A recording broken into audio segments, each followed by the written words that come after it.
일상에서 만난 하나님.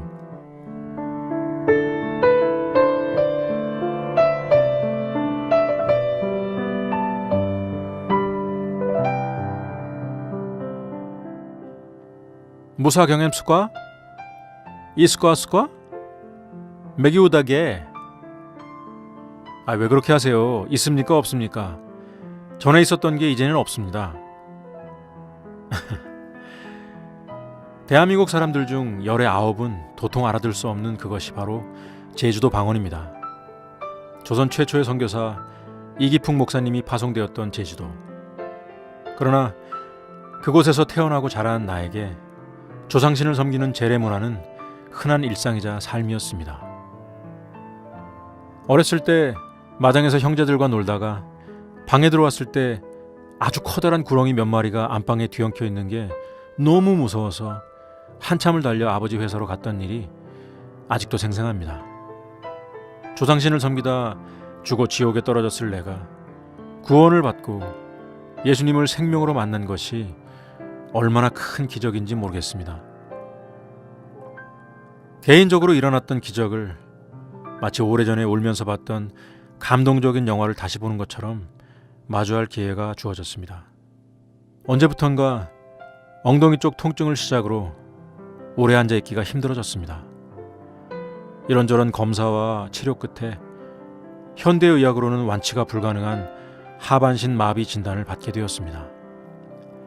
사형 선고가 내려지는 것처럼 내가 바로 치료가 필요한 병자라는 것을 받아들일 수밖에 없었습니다. 어린 시절 아버지 노름과 빚 때문에 도망하다시피 떠난 제주도. 그 후에도 술과 노름 그리고 폭행으로 변하지 않던 아버지 때문에 형편이 어려워서 술 장사를 하게 되신 어머니. 이런 환경 속에서 나는 어느덧 사람을 두려워하고 나를 드러내고 표현하기를 부끄러워하는 그런 존재가 되어버렸습니다. 어렸을 때의 기억을 잊어버리고 싶었던 것일까요? 선교사로 헌신하고 10여 년을 보내면서 과거의 나와 육신의 가족들의 모습을 생각해 본 적이 별로 없었던 것 같습니다. 아니, 나의 슬픔과 고통, 상처와 아픔을 건드리지 않고 싶었다는 말이 더 정확할지 모르겠습니다. 시간이 흘러 30년 만에 다시 이곳 제주도에 와서 불신자인 가족과 함께 1년을 함께하게 되었을 때 어쩌면 그렇게 바뀐 게 없는지 10년 전의 시간이 마치 어제 일로 내게 확 다가왔습니다.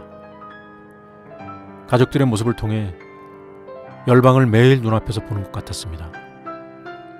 가족의 문제가 열방의 문제요, 가족의 필요가 열방의 필요임을 보며 늦은 밤 무릎을 꿇고 통곡하며 하나님의 구원을 위해 눈물로 기도했던 시간은 일평생 잊을 수 없는 소중한 시간입니다.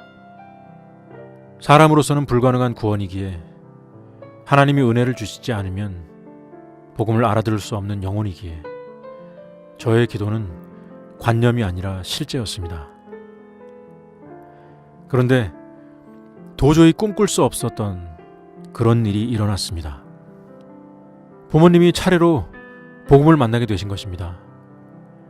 열방을 구원하시기 위해 당신의 자녀들을 이곳 땅끝까지 파송하셔서 일하신 주님의 열심을 바라보게 되었습니다. 저는 다시 공동체와 사역의 자리에 돌아와 서 있습니다. 1년이라는 시간 동안 공동체 안에도 참 많은 것들이 바뀌어 있음을 실감하게 됩니다. 나도 무엇이 바뀌었을까? 한 가지 뚜렷하고 선명하게 다가오는 것이 있습니다. 그것은 바로 은혜입니다. 네, 은혜를 알게 되었습니다. 내가 얼마나 큰 죄인이었는지, 얼마나 하나님의 큰 구원의 은혜를 입은 자인지. 작은 운동장이 보입니다. 이제는 예전처럼 신바람 나게 달릴 수는 없겠다는 생각을 했습니다. 하지만 이제는 열방을 기도로 그렇게 달릴 수 있겠다는 생각이 듭니다.